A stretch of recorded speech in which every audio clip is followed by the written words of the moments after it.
Audio Jungle.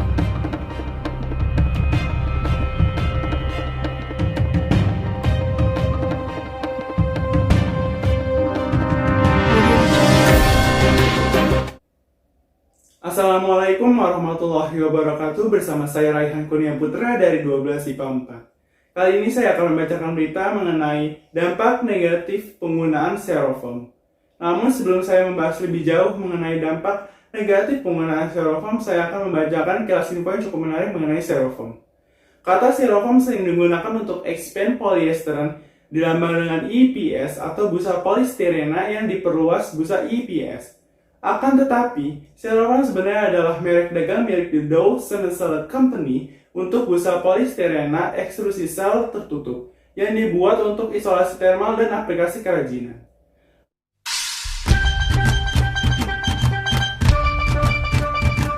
Lalu, sebenarnya apa itu Styrofoam? Styrofoam adalah salah satu jenis dari zat polyester dilambang dengan PS yang menimbulkan bahaya dan telah digunakan lebih dari 7 dekade untuk berbagai keperluan.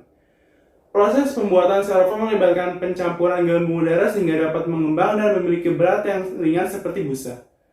Dalam prosesnya, pencampuran gelembung udara mengembang dan membuatnya menjadi ringan seperti busa hingga terciptalah EPS.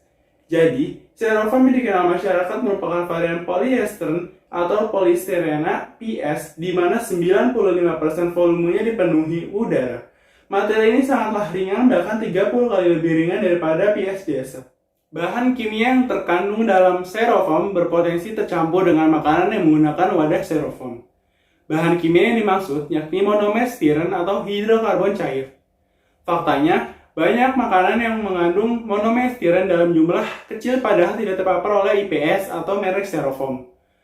Makanan itu seperti telur dengan stiren 10 mikrogram per kilogram dan stroberi dengan stiren 274 mikrogram per kilogram. Namun, World Health Organization atau WHO telah menetapkan bahwa nilai asupan yang diperbolehkan dan ditoleransikan dari monomer stiren adalah 0,46 sampai dengan 12,0 mikrogram per orang per hari. Kini, EPS boleh digunakan sebagai wadah makanan karena dari perkiraan asupan harian monomer stiren di Eropa dan Amerika Serikat adalah 1 sampai dengan 10 mikrogram per orang per hari.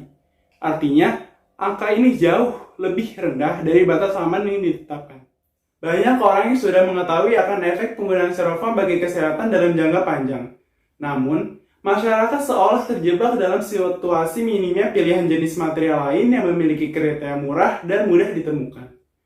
Lalu, apa saja bahaya yang mengintai pembungkus makanan dari Styrofoam ini? Styrofoam digolongkan sebagai jenis plastik polimer berdasarkan susunan kimianya.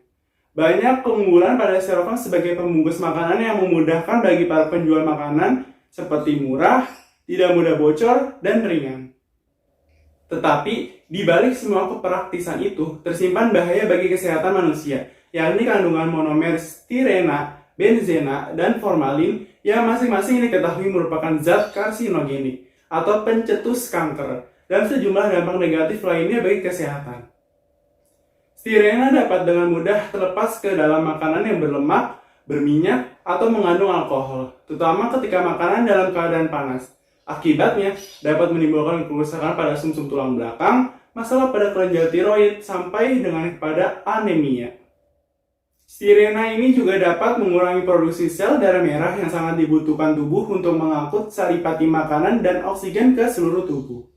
Sehingga muncul gejala disfungsi saraf seperti kelelahan, gelisah, dan sulit tidur.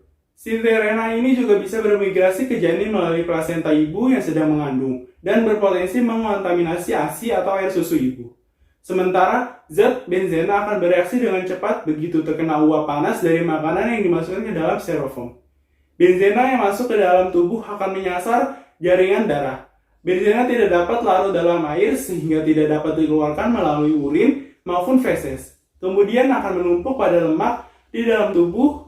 Hal ini yang memicu terjadinya penyakit kanker. Bila ditinjau dari aspek lingkungan, Styrofoam sangatlah berbahaya. Dengan penggunaannya masif karena harga yang murah tadi, Styrofoam menimbulkan timbunan sampah. Secara alamiah, Styrofoam baru bisa terurai dalam jangka waktu 500 tahun, bahkan tidak dapat terurai sama sekali. Styrofoam sebenarnya dapat didaur ulang, namun proses daur ulangnya tetap saja melepaskan sekitar 57 senyawa-senyawa berbahaya di alam. Styrofoam bahkan dikategorikan sebagai penghasil limbah berbahaya kelima terbesar di dunia. Beberapa waktu lalu, pernah diberitakan riset tentang rekayasa genetika terhadap cacing yang mampu memakan plastik, dan juga riset tentang sampah kulit jeruk yang dapat mengurai secara alami senyawa styrofoam. Sayangnya, semua inovasi tersebut terasa bagai angin lalu. Sampai sekarang belum ada penanganan khusus terhadap sampah styrofoam ini. Dan pada akhirnya hanya metode sanitary landfill yang dipakai oleh negara kita. Selanjutnya terkait informasi kebijakan penggunaan styrofoam di Indonesia. Badan Pengawas Obat dan Makanan atau BPOM mengungkapkan bahwa tidak ada satu negara pun di dunia yang melarang penggunaan styrofoam atas dasar pertimbangan kesehatan. Hal itu dijelaskan oleh BPOM pada tanggal 14 Juli 2009. Soal kemasan pangan diatur melalui Peraturan Kepala BPOM nomor HK.03.23.07.11.664 tahun 2011 tentang pengawasan kemasan pangan. Sebagaimana telah diubah dengan Peraturan Kepala BPOM nomor 16 tahun 2014. Aturan tersebut menyebutkan bahwa styrofoam aman digunakan sebagai bahan pengemas pangan di Indonesia. Hanya saja, wadah berupa styrofoam harus mempunyai potensi migrasi stiren yang kecil dan dengan batas maksimum 5.000 BPJ atau bagian per juta. Angka ini digunakan Food and Drug Administration (FDA) di Amerika Serikat. Lebih tepatnya pada tahun 2009, Kepala BPOM menyatakan hasil pengujian terhadap 17 produk kemasan styrofoam seperti gelas, mangkuk, kotak segi 4, lunchbox, dan piring yang terbuat dari styrofoam. Termasuk kemasan mie instan terbukti aman digunakan sebagai kemasan pangan. BPOM juga mengimbau agar tidak menggunakan kemasan styrofoam dalam microwave. Sebaiknya, masyarakat juga tidak menggunakan styrofoam yang sudah rusak atau mengalami perubahan bentuk agar tidak mengganggu kesehatan. Nah, di akhir saya memiliki saran untuk menghindari penggunaan styrofoam sebagai wadah makanan.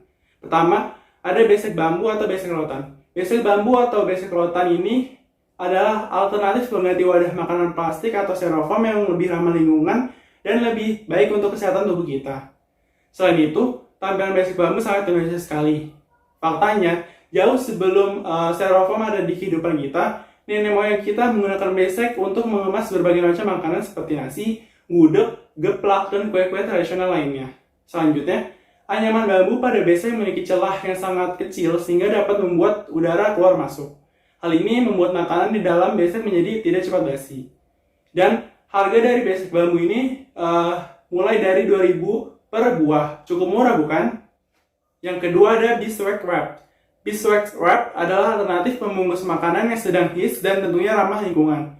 Bisa dipakai untuk membungkus roti, keju, buah, sayur, atau gorengan kesukaan. Beeswax wrap memiliki fungsi serupa seperti cling wrap, yaitu melindungi makanan dari udara dan kelembapan sehingga makanan di dalamnya bisa tahan lebih lama. Bedanya, pembungkus ini dapat dicuci dan digunakan berulang kali. Plus, motifnya lucu-lucu loh. Nah, kelebihan lainnya, beeswax wrap dapat mengikuti bentuk benda yang ada di dalamnya. Bisa juga jadi penutup permukaan mangkuk atau gelas. Beeswax wraps terbuat dari kain yang dilapisi lilin lebah. Tips perawatannya juga cukup mudah. Tinggal kalian cuci dengan sabun dan air dingin saja. Jangan menggunakan air panas karena dapat membuat lilin luruh dari kain. Yang ketiga ada silicone ziplock pouch. Kalau kamu suka menyimpan daging, sayur, atau sisa makanan dengan plastik, sekarang mungkin kamu bisa pertimbangkan untuk beralih ke silicone ziplock pouch. Wadah makanan berbentuk dompet berbahan silikon ini dapat dicuci dan dipakai ulang. Silicone ziplock pouch bisa kamu pakai untuk menyimpan makanan berkuah, daging, dan cairan lainnya di kulkas atau freezer. Kunci ziplocknya memastikan kalau cairan di dalamnya tidak bocor atau tumpah. Bentuknya yang ringkas dan dapat dilipat juga membuat wadah ini bisa kamu simpan di tas saat berpergian. Kalau kamu ingin jajan, tinggal keluarin deh. Unggulan lainnya, silicone ziplock pouch ini adalah bisa masuk freezer hingga minus 40 derajat Celcius dan tahan panas sampai 250 derajat Celcius. Karena tahan panas, berarti kamu juga bisa jajan bakso, mie ayam, dan sebagainya. Nah, yang terakhir ini ada inovasi yang sangat baik. yaitu biofoam. Sepintas bentuk biofoam serupa dengan styrofoam, tetapi ternyata bahan dasar kemasannya yang membuat berbeda. Bahan baku biofoam terbuat dari pati ubi kayu dan tambahan serat. Tambahan serat tersebut untuk memperkuat struktur kemasan. Kedua bahan tersebut membuat biofoam aman dan bebas plastik. Demikian berita tentang dampak negatif penggunaan styrofoam. Saya Raihan Kurnia Putra dari 12 IPA 4. Terima kasih. Wassalamualaikum warahmatullahi wabarakatuh. Sampai jumpa.